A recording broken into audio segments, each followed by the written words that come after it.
ভারত নিয়ন্ত্রিত জম্মু কাশ্মীরে সন্ত্রাসী হামলায় ২৬ পর্যটক নিহত হয়েছেন। এ ঘটনায় শোকাহত গোটা ভারত।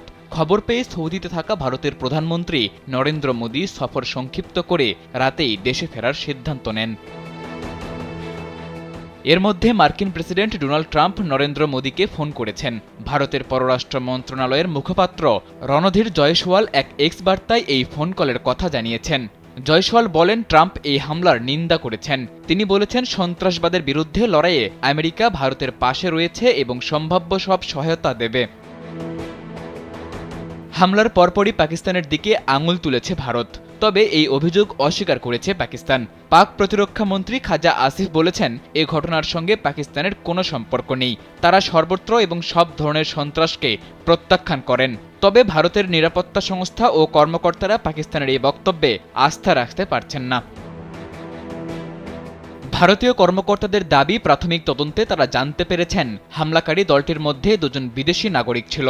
প্রত্যক্ষদর্শীদের বক্তব্য অনুযায়ী ৪ জন সন্ত্রাসী ছদ্মবেশে ঘটনাস্থলে উপস্থিত হয়েছিল। তাদের মধ্যে ২ জন সাধারণ পর্যটকদের লক্ষ্য করে গুলি চালায়। এই হামলায় অন্তত ২৫ পর্যটক ও ১ জন স্থানীয় বাসিন্দা নিহত হন। একই সাথে অনেকেই গুরুতর আহত হয়েছেন। ২৬/১১ মুম্বাই হামলার পর এটি ভারতে বেসামরিক নাগরিকদের উপর সবচেয়ে ভয়াবহ সন্ত্রাসী হামলা হিসেবে বিবেচিত হচ্ছে। পাকিস্তানের পররাষ্ট্র মন্ত্রণালয়ও এই হামলায় উদ্বেগ প্রকাশ করেছে এবং মৃতদের পরিবারের প্রতি সমবেদনা জানিয়েছে। একই সঙ্গে আহতদের দ্রুত সুস্থতা কামনা করেছে। তবে দিল্লির মতে পাকিস্তানের এই প্রতিক্রিয়া রাজনৈতিক কৌশলের অংশ মাত্র। বিশ্লেষকরা মনে করছেন, এই হামলার সময়টি বিশেষ তাৎপর্যপূর্ণ, কারণ মাত্র ১ সপ্তাহ আগেই পাকিস্তান সেনাপ্রধান জেনারেল আসিম মনির কাশ্মীরকে ইসলামাবাদের জগুলির ভেইন বা জীবনরেখা হিসেবে আখ্যায়িত করেছেন। তার এই মন্তব্য ভারতের কূটনৈতিক মহলে তীব্র প্রতিক্রিয়ার সৃষ্টি করেছে। এই অবস্থায় ভারত পাকিস্তানের পুরনো দ্বন্দ্ব সামনে আনছে। দুই দেশের কূটনৈতিক পাড়ায় বাড়ছে উত্তেজনা। হামলার দায় স্বীকার করা গোষ্ঠীকে ভারতীয় সংবাদ মাধ্যম পাকিস্তানপন্থী বলে জোর প্রচারণা চালাচ্ছে। চাপা উত্তেজনায় এবার আরেকটি সংবাদ দেশটিতে গুরুত্ব পাচ্ছে।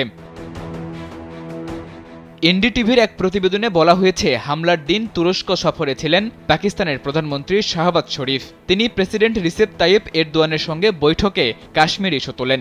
এরদোয়ান ওই বৈঠকে পাকিস্তানকে সমর্থন জানালে শাহবাজ ধন্যবাদ জ্ঞাপন করেন।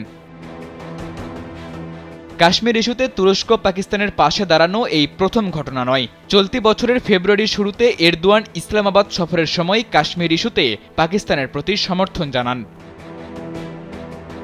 সাদাতুর রাফি, কালবেলা।